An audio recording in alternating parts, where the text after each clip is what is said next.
players who maybe stake their claim to potentially start Premier League games. And do you want to sort of talk us through players you think could be in maybe Kieran McKenna's thinking in terms of going forward against Aston Villa and the rest of the games coming up? Yeah, well, I mean, the one positive is you look at the starting lineup and pretty much across the board, they've all made a bit of an argument, stake their claim, as you said, rather, in terms of getting into Kieran McKenna's plans. Only some of them will be able to do so, but defensively becomes interesting because there's so much depth there. Cameron Burgess spoke a little bit about the competition in the squad. He wants to play more minutes. Of course he does. He's had 10 starts, 10 appearances in the Premier League, but it is hard to get in, and he's kind of being used as a specialist centre-back. He was used to kind of come up against Haaland in the City game, for example, but it would be good to see him play more regularly if there is a way to get him in.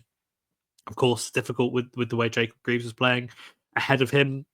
There's so much debate about midfield, and we're constantly saying, who's it going to be? Is it going to be Sam Morsy, Jens Kjuster, and Calvin Phillips? Pick two of those, and poor Jack Taylor's become the forgotten man, and that's really harsh for someone who has been really good off the bench, is now a senior Republic of Ireland international, offers something different to the other players as well, and his one start came against Bournemouth. I thought he was excellent in that game, in a game that Town should have won. So that was good. Jack Clark, as we've kind of touched upon, going to be interesting to see if he can kick on now.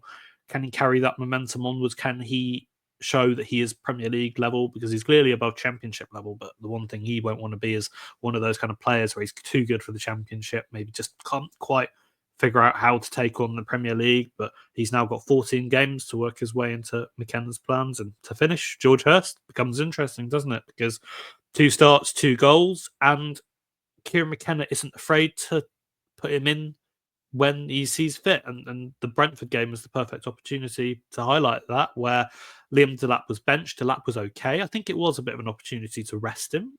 Obviously, he came on and scored in that game as well.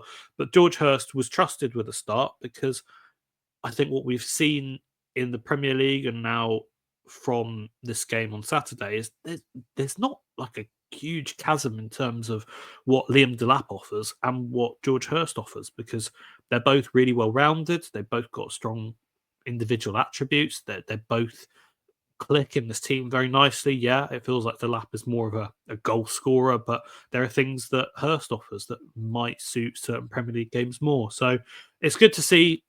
Those are the 4 I'm going to be talking about. There's a bit on that tomorrow morning, which will be online and in print. But yeah, it's good to see that there's this kind of flexibility there, isn't it? Because you can bring these players in, there's no real drop off, you can rest, you can rotate, and hopefully now these guys have proven that they can take their opportunities and deserve some more minutes in the Premier League.